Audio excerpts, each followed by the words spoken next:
Okay, I think we're about ready to start. If you guys on the steps want to move up to chairs with backs, you know, you're welcome to do so. Plus, we have lemonade over here if anybody would like to wet their whistle.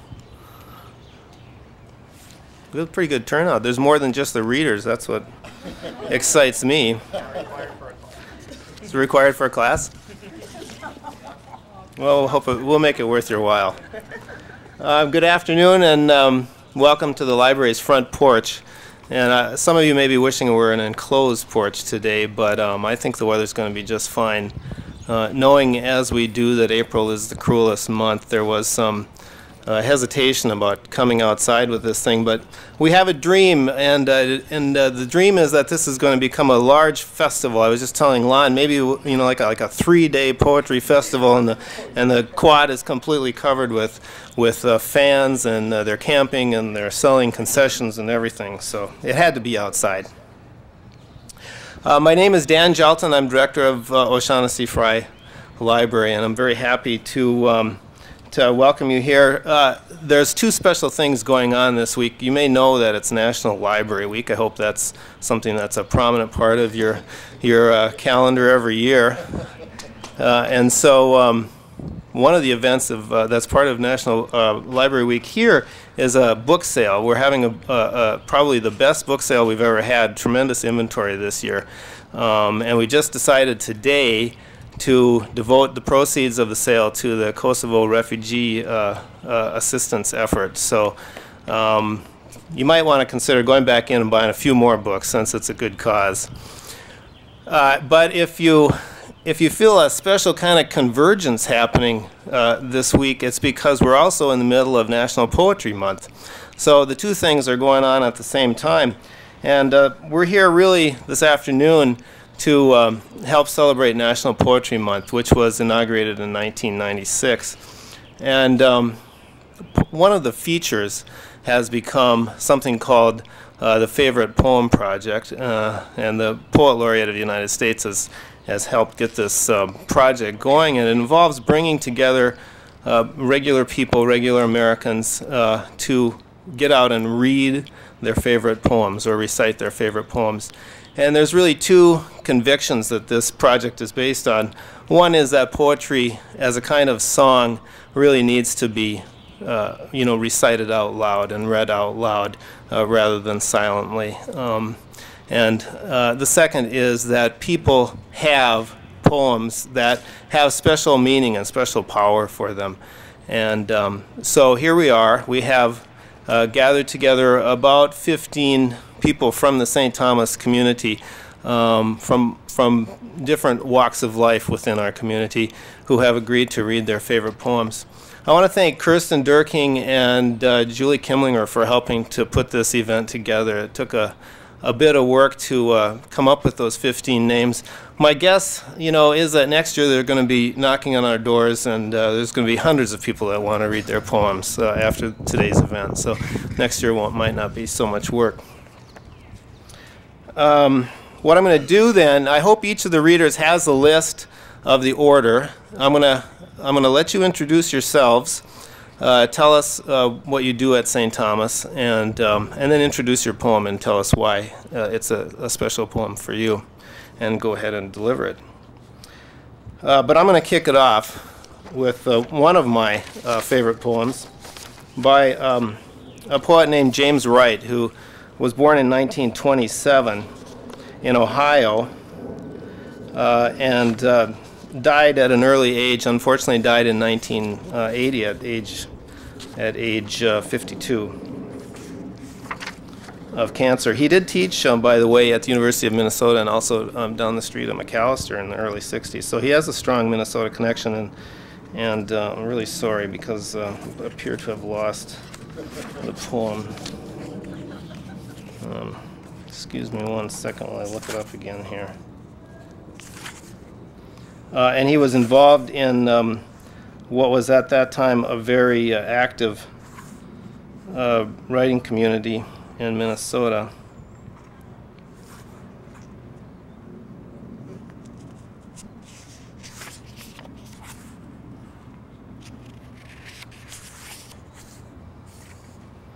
All right, I know it's in the book because I just looked at it a little while ago.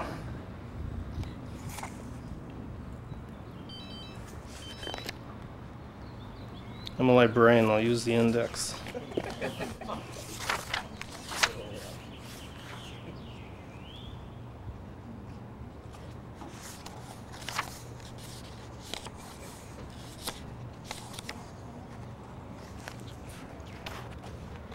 Okay. The name of the poem is A Blessing, and I really like this poem because it concerns a part of the country that I'm fond of, southeastern Minnesota, which I think is sort of the undiscovered part of the state. And it takes place in the spring, which is, of course, a lovely season, and it takes place at twilight, which is, I think, the best time of the day. And it's called A Blessing. Just off the highway to Rochester, Minnesota, twilight bound softly forth on the grass, and the eyes of those two Indian ponies darken with kindness. They have come gladly out of the willows to welcome my friend and me. We step over the barbed wire into the pasture where they have been grazing all day alone. They ripple tensely. They can hardly contain their happiness that we have come. They bow shyly as wet swans. They love each other. There is no loneliness like theirs. At home once more, they begin munching the young tufts of spring in the darkness. I would like to hold the slenderer one in my arms, for she has walked over to me and nuzzled my left hand.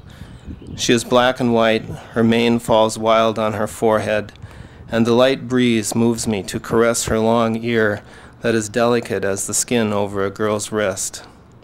Suddenly I realize that if I stepped out of my body, I would break into blossom.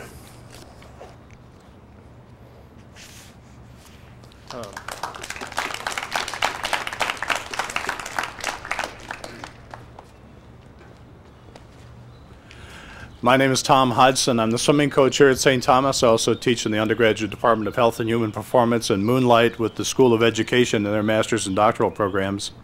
I'm going to be reading today from Little Gidding, T.S. Eliot's fourth of his four quartets, the fifth part.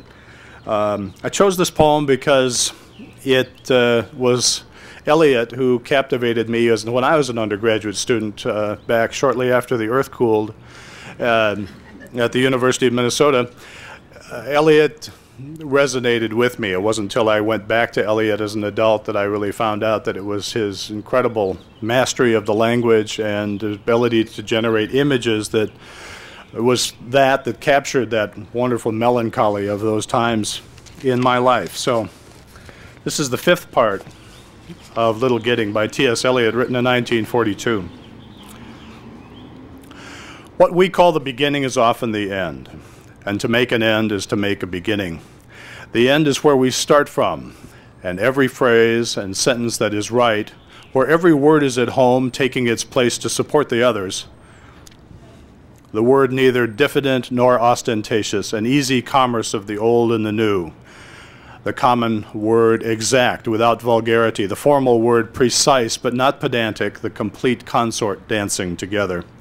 Every phrase and every sentence is an end and a beginning. Every poem an epitaph, and any action is a step to the block, to the fire, down the sea's throat, or to an illegible stone, and that is where we start. We die with the dying. See, they depart, and we go with them. We are born with the dead. See, they return and bring us with them. The moment of the rose and the moment of the yew tree are of equal duration. A people without history is not redeemed from time, for history is a pattern of timeless moments. So, while the light fails on a winter's afternoon in a secluded chapel, history is now and England. With the drawing of this love and the voice of this calling, we shall not cease from our exploration, and the end of all our exploring will be to arrive where we started and know the place for the first time. Through the unknown, remembered gate, when the last of earth left to discover is that which was the beginning, and the source of the longest river, the voice of the hidden waterfall, and the children in the apple tree, not known because not looked for, but heard, half heard, in the stillness between two waves of the sea. Quick now, here, now, always, a condition of complete simplicity, costing not less than everything. And all shall be well, and all manner of things shall be well, when the tongue of flame are infolded into the crowned knot of fire, and the fire and the rose are one.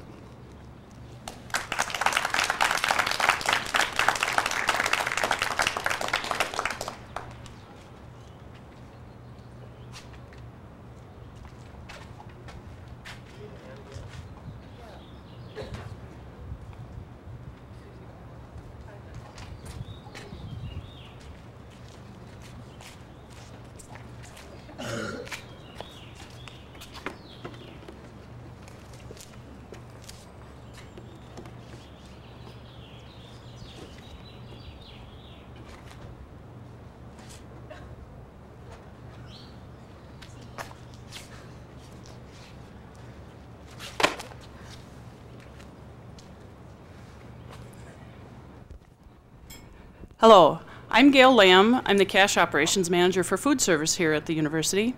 So you probably have seen me a lot more than I've probably seen you coming to the grill and such.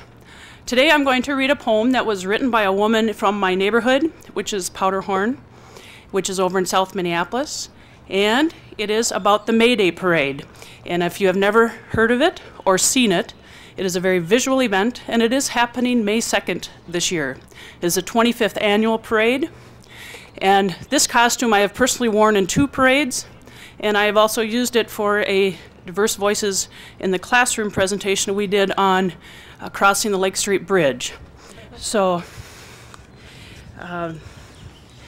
it's actually a lyrics to a song. It was written by Barb Tilson, who is a neighborhood resident, who has written quite a few songs and also leads children's choirs and does a lot of neighborhood work and community work. So to give you a feel of what the workshops are going on right now for the parade, and it's an all-volunteer effort. So this poem, the lyrics of the song, will give you an idea of what's going on. May Day. As the cold grip of winter loosens its hand, there's folks hard at work in a cold northern land. Recycled papers, old paint, bits of string, transform into images heralding spring. Herald spring, heralding spring. Transform into images heralding spring. A labor of love, it's all built by hand, with cardboard, wheat paste, and inspiration. Children, grandparents, all ages between, hammering, sculpting the shape of our dreams. Shape of dreams, shape of dreams. Hammering, sculpting the shape of our dreams. Each year, the first Sunday of May, they all come, great pageant of life to the beat of the drum. Stilt walkers, four-legged, the wing to fly free, like a river winding its way to the sea. To the sea, to the sea, like a river winding its way to the sea. The elements incarnate that day walk the earth, in transcending renewal and joyful rebirth, as 10,000 voices step outside of time, and their call for the sun lifts the tree of life. Tree of life, tree of life. Their call for the sun lifts the tree of life.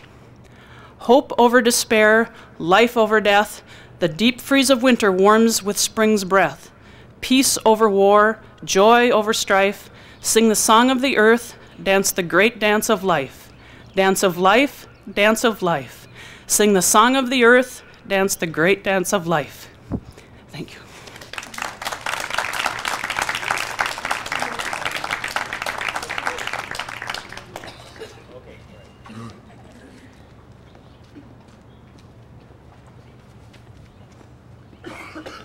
Hello, I'm Michelle Filkins. I'm one of the reference librarians here. And like Dan and Kirsten, I'm really happy to see the turnout.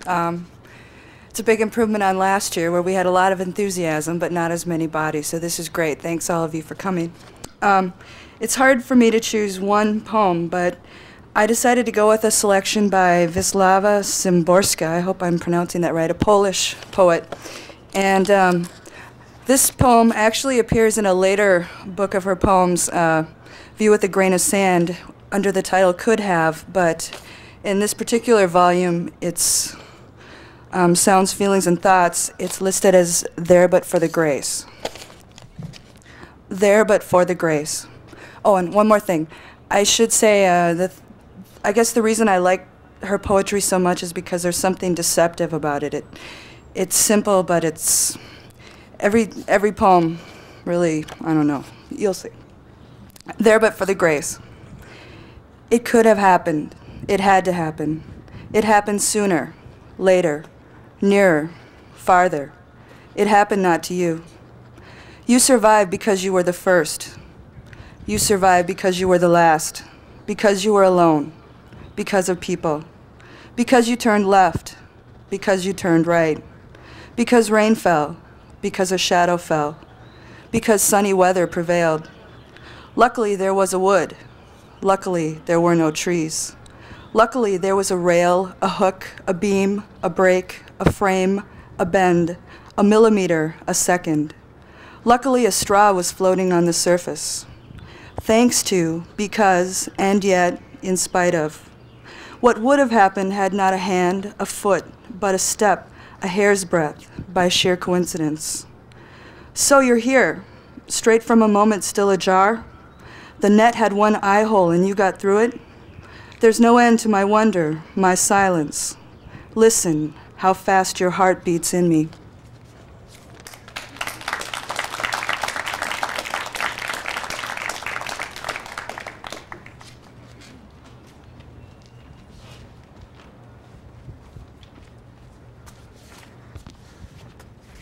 It's okay if I lower this down a little bit.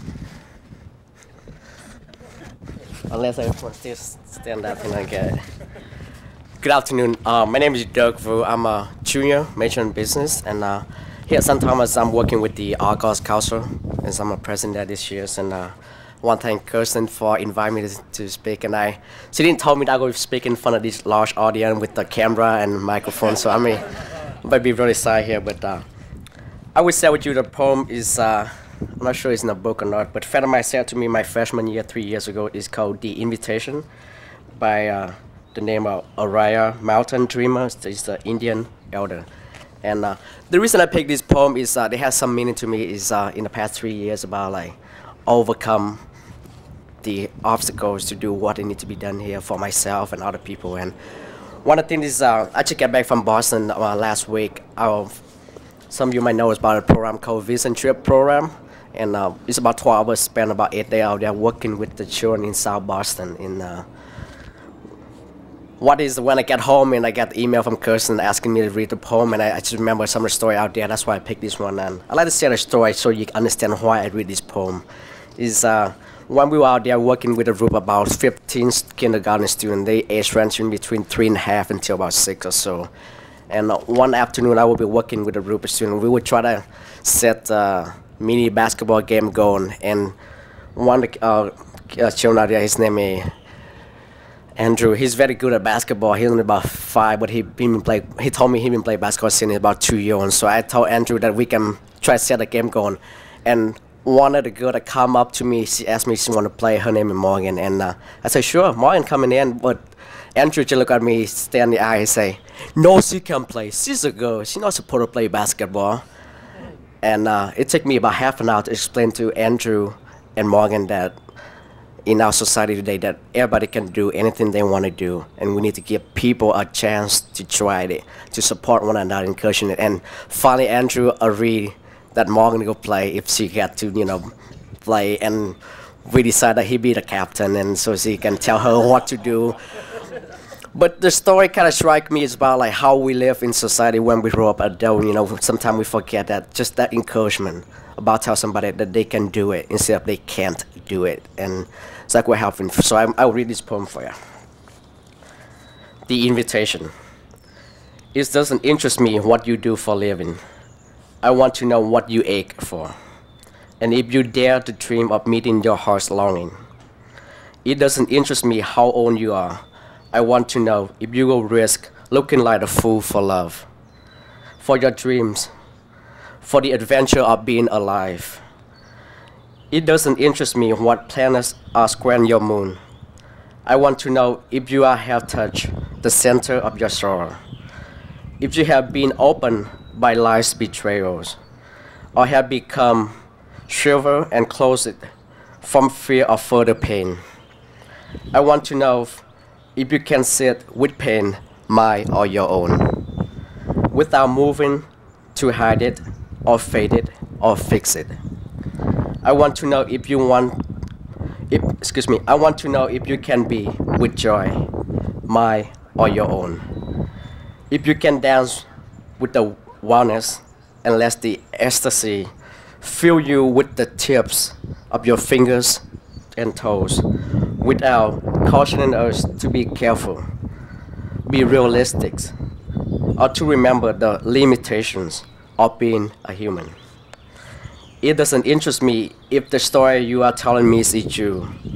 I want to know if you can disappoint another to be true to yourself. I want to know if you can be faithful and therefore be trustworthy.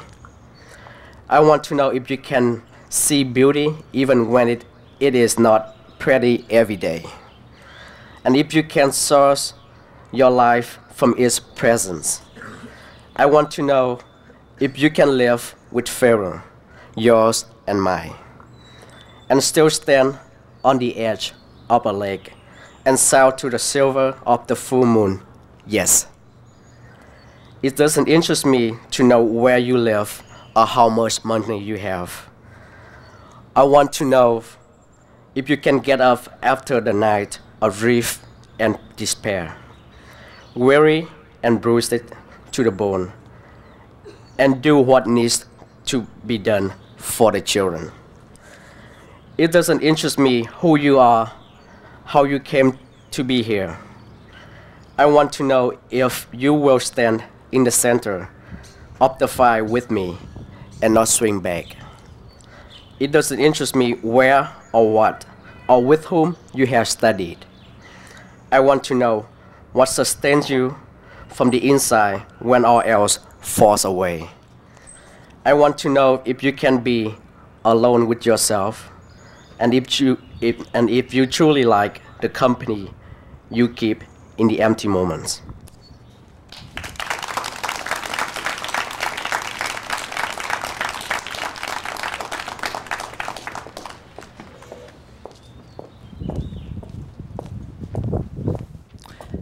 Hello, my name is Ramona Rosales, and I'm the director of the Hispanic Pre-College Project, an outreach project of the University of St. Thomas. And I'm going to read a bilingual poem to you that means a lot to me because it talks about the Latino culture and it talks the pride about our people. And I just came from a business trip in California, which I was able to experience my culture real deeply, and I have a lot of pride in it. And so this is a poem that means a lot to me.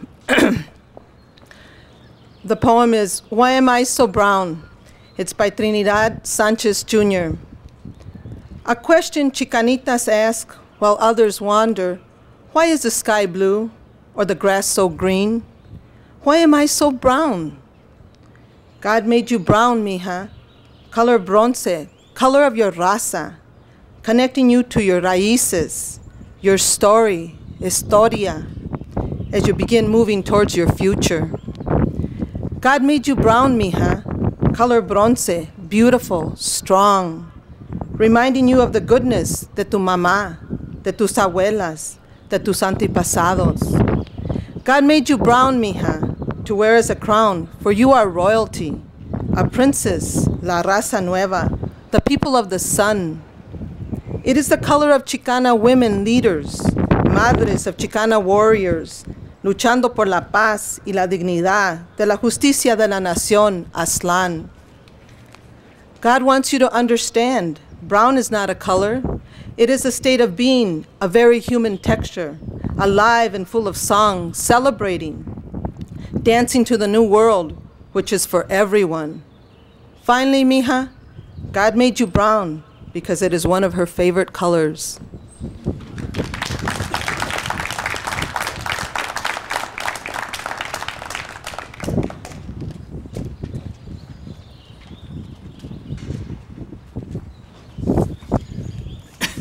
Good afternoon, everybody. I'm Hubert Walczak, and I taught in the mathematics department here from 1963 until I retired in 1995. And my wife Karen works in the library. Picking a favorite poem is more difficult than picking a favorite dish to eat. It depends on the context. And actually, I had a poem that was going to be an inside poem in case we had to be in there, and a favorite poem to read outside if we were out here. This one requires a larger view of things and is by my favorite poet. Now, I'm very precise in that definition. I'd say the poet that you read most frequently in time. That's your favorite poet, even if you don't like what you're reading. And in that case, I would say this poem qualifies there. I'm reminded of a composer who, on hearing the premiere performance of one of his symphonies, was asked about it, and he said, "I don't like it a bit, but it's exactly what I meant." And I suspect that W.H. Auden may have had a similar point of view of his wonderful poem, September 1st, 1939. And in fact, if you skip 60 years and come to the end of this decade, I think you can find a lot of parallels. Just change a few of the names and a few of the other things. And since I almost am threatening you with a lecture, a retired teacher's prerogative, I have an exam to follow the poem. My favorite poem of Auden's was rejected by him. He refused to include it in his most recent set of collected poems, the post-war set, because of one word. He couldn't get one word right, and he threw the poem out. Now, how is that for self-criticism? So the problem, if you care to have it, is what word caused him to throw the poem out? I'm only kidding there. By the way, there's a wonderful commentary on the poem by the Nobel laureate Joseph Brodsky in a book of essays called Less Than One. He takes the poem apart in its historical and moral context. It's a very wonderful commentary on a poem. September 1st, 1939. I sit in one of the dives on 52nd Street, uncertain and afraid as the clever hopes expire of a low, dishonest decade. Waves of anger and fear circulate over the bright and darkened lands of the earth, obsessing our private lives. The unmentionable odor of death offends the September night. Accurate scholarship can unearth the whole offense from Luther until now that has driven a culture mad. Find what occurred at Linz, what huge imago made a psychopathic god. I and the public know what all school children learn. Those to whom evil is done do evil in return. Exiled Thucydides knew all that a speech can say about democracy and what dictators do. The elderly rubbish they talk to an apathetic grave, analyzed all in his book. The enlightenment driven away, the habit-forming pain, mismanagement and grief. We must suffer them all again. Into this neutral air where blind skyscrapers use their full height to proclaim the strength of collective man, each language pours its vain competitive excuse. But who can live for long in an euphoric dream? Out of the mirror they stare, imperialism's face and the international wrong. Faces along the bar cling to their average day. The lights must never go out, the music must always play, lest we should see where we are, lost in a haunted wood, children afraid of the night who have never been happy or good. From the conservative dark into the ethical life, the dense commuters come, repeating their morning vow. I will be true to my wife, I'll concentrate more on my work, and helpless governors wake to resume their compulsory game. Who can release them now? Who can reach the deaf? Who can speak for the dumb? All I have is a voice to undo the folded lie, the romantic lie in the brain of the sensual man in the street, and the lie of authority whose buildings grope the sky. There is no such thing as the state, and no one exists alone. Hunger allows no choice to the citizen or the police. We must love one another and die. Defenseless under the night, our world in stupor lies, yet dotted everywhere, ironic points of light flash out wherever the just exchange their messages. May I, composed like them, of eros and of dust, beleaguered by the same negation and despair, show an affirming flame. Thank you.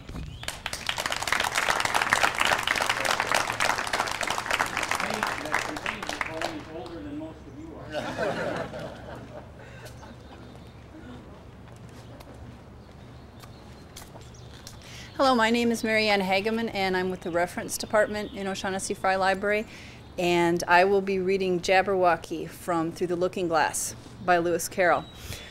Alice has always been dear to me and seems to resonate more as the years go by. We often feel that we're the only sane person in the world. But it is also one of the few poems that I have memorized, more or less. But in those wonderful little events of serendipity that make life so interesting. Yesterday afternoon I was working at the library book sale, and somebody was buying the Norton Anthology of English Literature. So of course I had to look up, and there was Jabberwocky. And this was a little bit of what Norton says. Poems such as Jabberwocky exhibit a mathematician's fondness for puzzles combined with a literary man's fondness for word games. At this level, Jabberwocky can be enjoyed as a small-scale Finnegan's Wake. So on the appropriate scholarly note, let me share this with you.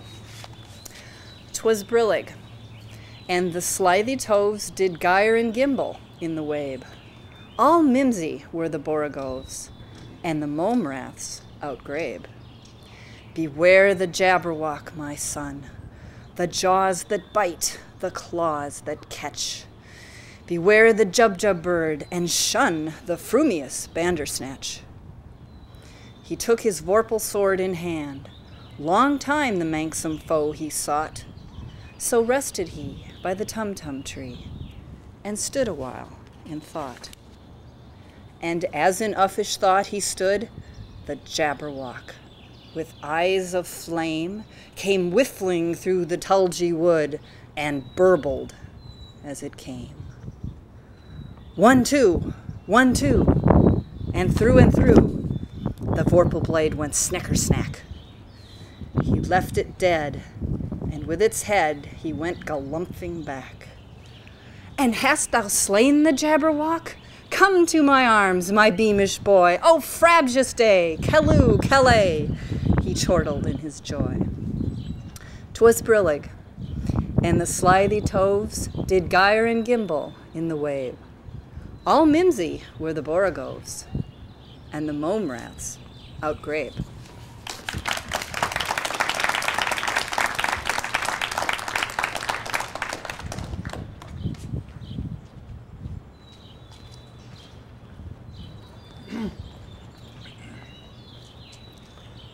Good afternoon. My name is Brian Hill. I work for the Minneapolis campus in the Computing Resource Center as a manager. I guess when I read poetry or anything else, I either like to be either amused, it should have humor in it, or I should be reflective. I should kind of think about it afterwards or while it's occurring. That's why I enjoy poetry readings like this, where people get a chance to read their favorites. One that's been kind of a favorite of mine is it does both, I guess, and that's why I chose to read it today. It's by Thomas More, and it's titled "The Time I've Lost in Wooing." The time I've lost in wooing, in watching and pursuing, the love that lies in woman's eyes has been my heart's undoing. The wisdom's often taught me, I scorn the lore that she brought me.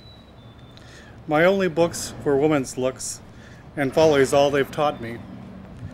Her smile when beauty granted, I hung with gaze enchanted. Like him she's sprite, who maids by night oft meet in clan that's haunted. Like him too beauty won me, but while her eyes were on me, if once their ray was turned away, winds could not outrun me. And are these follies going, and is my proud heart growing, too cold or wise for brilliant eyes, again to set it glowing? No vain, alas, the endeavor, from bond so sweet as ever, for wisdom's chance against against is now as weak as ever. Thank you.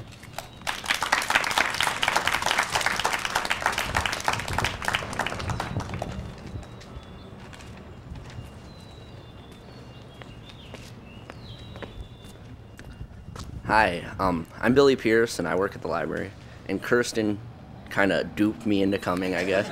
I didn't know there was microphones either and stuff, but I'm sorry. Is that loud? I don't. I wanted to read Richard Brautigan, and I couldn't decide what poem I wanted to read, and then there's one in here that's not actually by him. So I'm going to read the one that's not by him.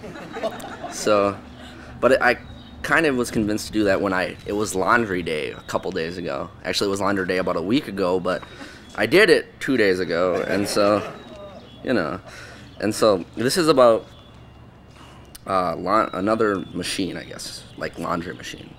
So I'll read the stuff that comes before it. It's called San Francisco. This poem was found on a paper bag by Richard Brodigan in a laundromat in San Francisco. The author is unknown. By accident, you put your money in my machine. Number 4. By accident, I put my money in another machine. Number 6. On purpose, I put your clothes in the empty machine, full of water, and no clothes. It was lonely.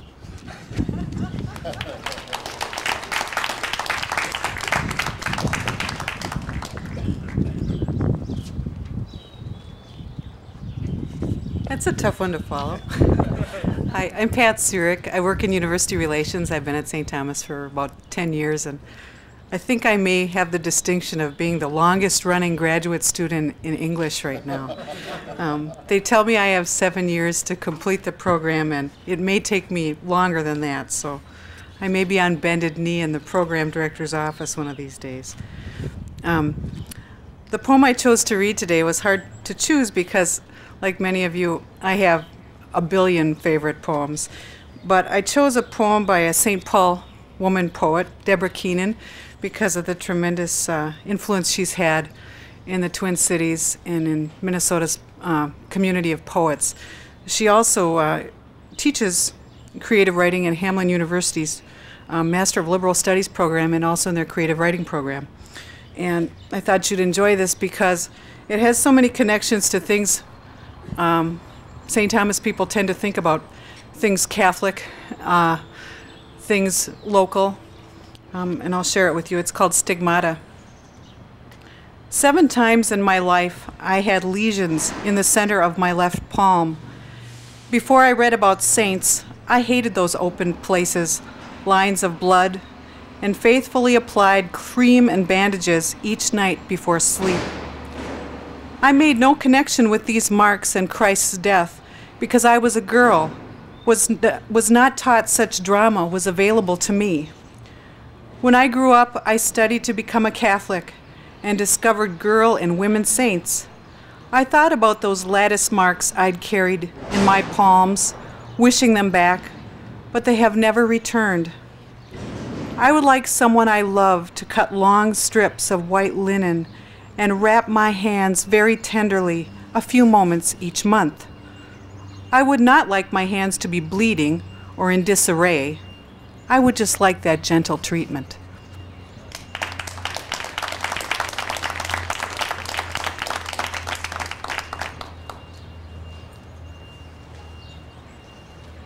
I'm Lon Otto in the English department, and like a lot of people, I had to modify the rather paralyzing assignment of picking your first one to the poem that I chose to read today.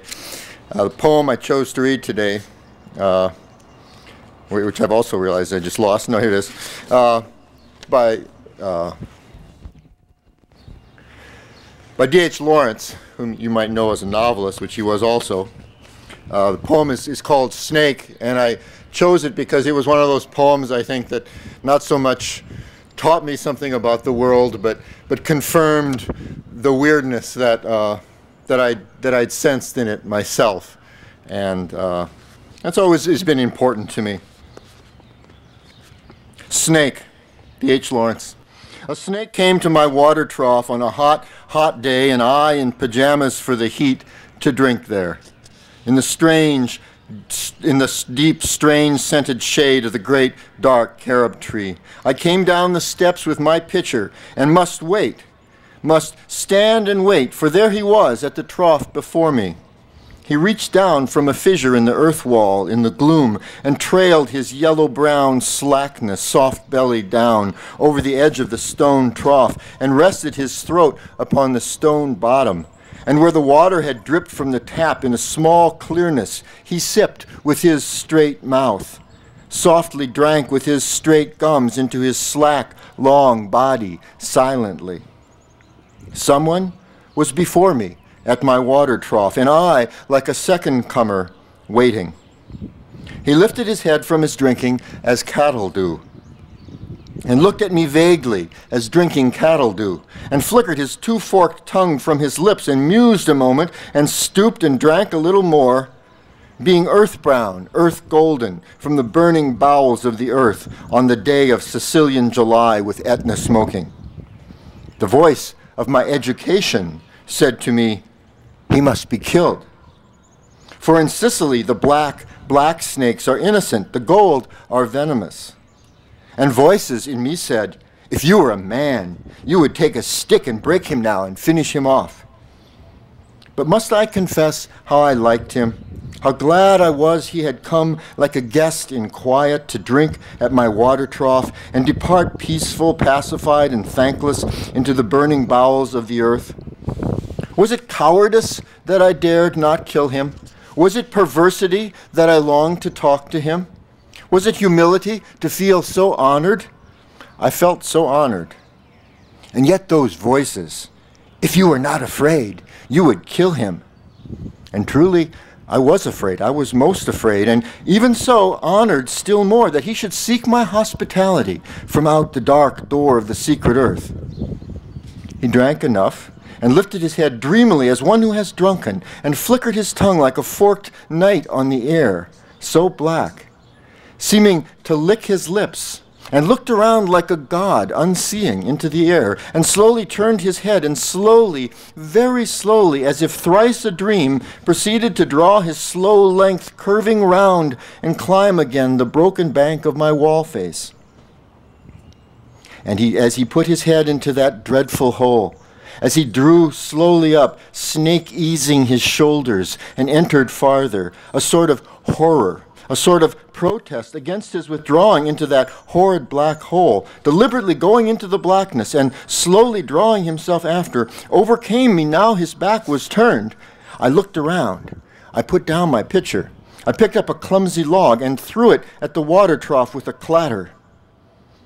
I think I did not hit him, but suddenly that part of him that was left behind convulsed in undignified haste, writhed like lightning and was gone into the black hole, the earth-lipped fissure of the wall front, at which, in the intense still noon, I stared with fascination. And immediately I regretted it. I thought, how paltry, how vulgar, what a mean act. I despised myself and the voices of my accursed human education. And I thought of the albatross, and I wished he would come back, my snake. For he seemed to me again like a king in exile, uncrowned in the underworld, now due to be crowned again. And so I missed my chance with one of the lords of life. And I have something to expiate, a pettiness.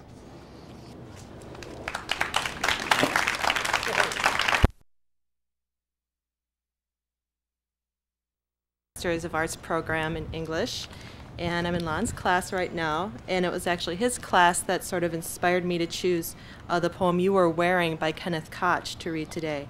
You'll see I have my Norton. I first read this poem when I was a freshman in college, and it came after a particularly dour set of poems, and I was really starting to hate poetry, and I still can't believe I ever became an English major after that class. And then this poem came about, and it was like exhaling. It was just so funny and fun and playful. And I started thinking, well, maybe poetry doesn't have to just be about death all the time, and maybe it can be just totally fun. And I can really tell that the poet is having a good time writing this, and I refer back to it often when I need to be reminded that that writing and reading is not worth it if you're not enjoying yourself. And I turned back to it recently. Sorry, to remind myself that writing can be fun and that it can be enjoyable even at the times when you really can't believe that it ever could be again. So this is by Kenneth Koch again. It was published in 1962 and it's titled You Were Wearing. You were wearing your Edgar Allan Poe printed cotton blouse. In each divided up square of the blouse was a picture of Edgar Allan Poe. Your hair was blonde and you were cute. You asked me, do most boys think that most girls are bad? I smelled the mold of your seaside resort hotel bedroom in your hair, held in place by a John Greenleaf Whittier clip. No, I said, it's girls who think that boys are bad. Then we read Snowbound together and ran around in an attic, so that the little of the blue enamel was scraped off my George Washington, father of his country's shoes. Mother was walking in the living room, her Strauss waltzes combs in her hair. We waited for a time and then joined her, only to be served tea in cups painted with pictures of Herman Melville, as well as with illustrations from his book Moby Dick and from his novella Benito Cereno. Father came in wearing his Dick Tracy necktie. "How about a drink, everyone?" I said, "Let's go outside a while." Then we went onto the porch and sat on the Abraham Lincoln swing. You sat on the eyes, mouth, and beard part, and I sat on the knees. In the yard across the street, we saw a snowman holding a garbage can lid, smashed into a likeness of the mad English king, George III.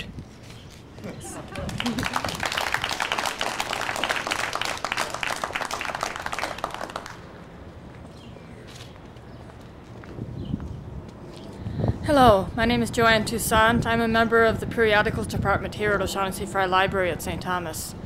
And my favorite poem comes from a book of poetry by John Morris Severin.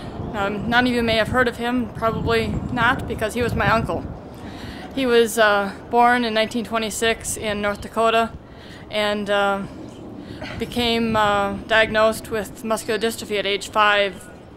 When he went to school, I guess in like grade 2, he found out he really loved words and became a poet from then until he died in 1950 at the age of 23.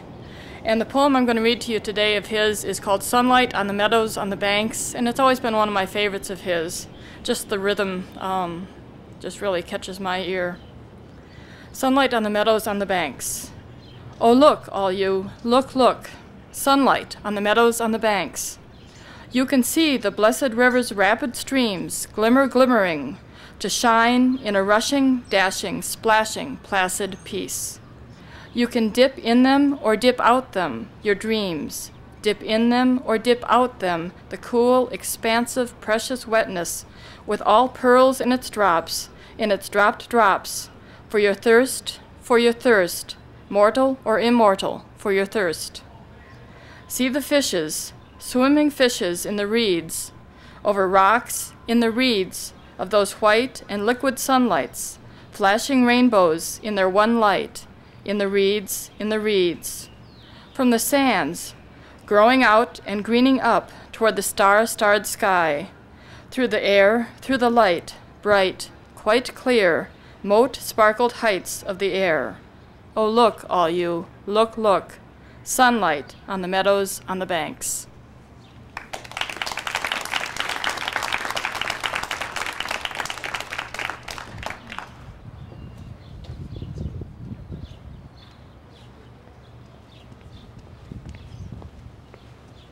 Hi, I'm Leslie Miller. I teach in the English department.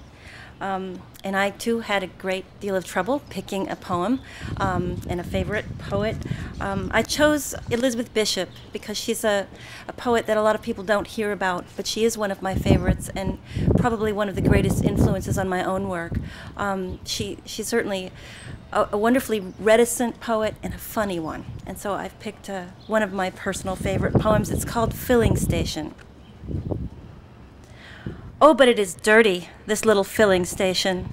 Oil-soaked, oil-permeated, to a disturbing, overall black translucency. Be careful with that match. Father wears a dirty, oil-soaked monkey suit that cuts him under the arms, and several quick and saucy and greasy sons assist him. It's a family filling station, all quite thoroughly dirty. Do they live in the station? It has a cement porch behind the pumps, and on it a set of crushed and grease-impregnated wicker work. On the wicker sofa, a dirty dog, quite comfy. Some comic books provide the only note of color, of certain color. They lie upon a big, dim doily draping a tabouret, part of a set, beside a big hirsute begonia. Why the extraneous plant? Why the tabouret? Why, oh why, the doily, embroidered in daisy stitch, with marguerites, I think, and heavy with gray crochet. Somebody embroidered that doily. Somebody waters the plant, or oils it maybe. Somebody arranges the rows of cans so that they softly say, eso, so, to high-strung automobiles. Somebody loves us all.